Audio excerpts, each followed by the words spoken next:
যাচ্ছে শুধুমাত্র বায়ু দূষণের কারণে।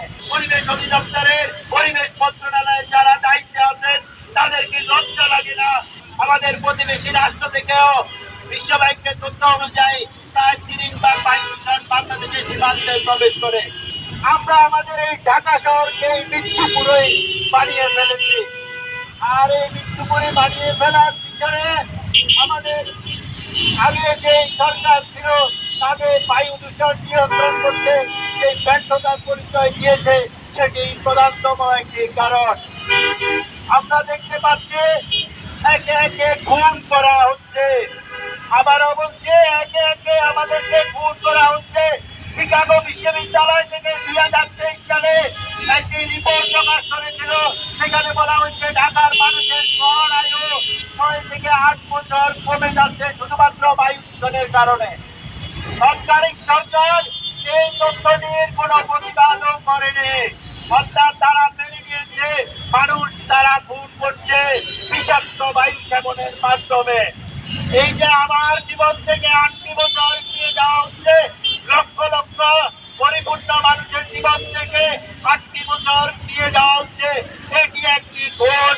আমরা তাদেরকে খুনের অভিযোগে অভিযুক্ত করতে চাই এই সমাবেশ থেকে। সম্মানিত শুনে আমরা এমন একটি বায়ু সেবন করছে যেটি সমাজের সর্বস্তরের মানুষ সেবন করছে। সেই বায়ুতে পৃথিবীর সবচেয়ে দূষিত এবং বিষাক্ত বায়ু। এই বায়ু সেবন আজকের যে শিশুটি করছে, আজকের জন্ম নেওয়া শিশুটি, মাতৃগর্ভে থাকা শিশুটি, প্রাপ্তবয়স্ক মানুষ, ছাত্র যুবক জনতা, চিকিৎসক, শিক্ষক, সাংবাদিক সবাই একই বায়ু সেবন করছে।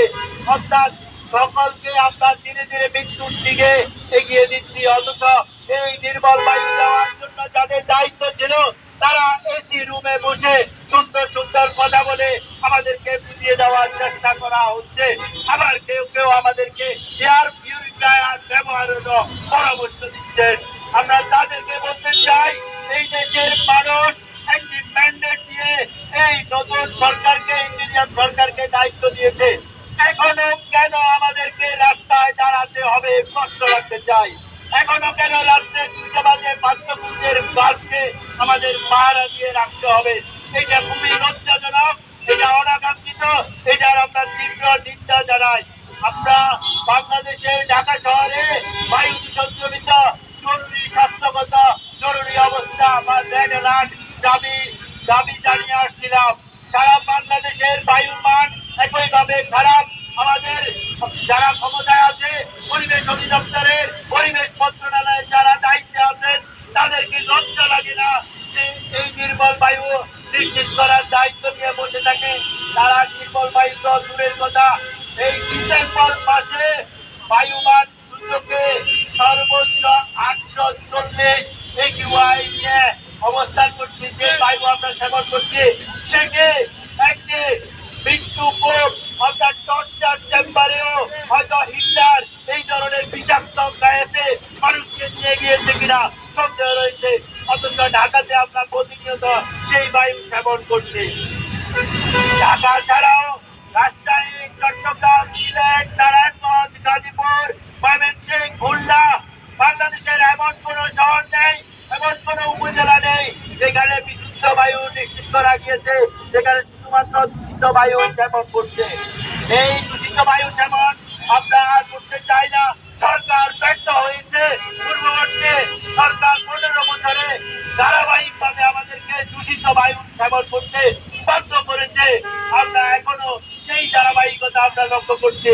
সরকারের ব্যর্থতার কারণে আমরা এখানে দাঁড়িয়ে আজকে বায়ু দূষণ জনিত নাগরিক রেড অ্যালার্ট জারি করলাম। এই রেড অ্যালার্ট ততক্ষণ পর্যন্ত জারি থাকবে যতক্ষণ পর্যন্ত না সেই ফিটনেসবিহীন গাড়িগুলো এখনো এখানে চলাচল করছে। আপনারা দেখেন এখনো সেই মান্দাবাদ আমাদের বাসগুলো এখনো চলাচল করছে। পরিবেশ অধিদপ্তর বিআরটিএ বলছে ঢাকা শহরে চলাচলকারী অনেক গাড়ি ফিটনেস মেনটেন করে না। তারাই আবার কোন রকম জবাবদিহিতা ছাড়া, কোন রকম এনফোর্সমেন্ট ছাড়া এই গাড়িগুলো কি কোনো ফিটনেস টেস্ট করতে হয়? এগুলো তো দেখলেই বুঝে যায় এগুলো ফিটনেস নাই, এই গাড়িগুলো চলাচল করছে। আমরা সুস্পষ্টভাবে কয়েকটি দাবি জানাতে চাই।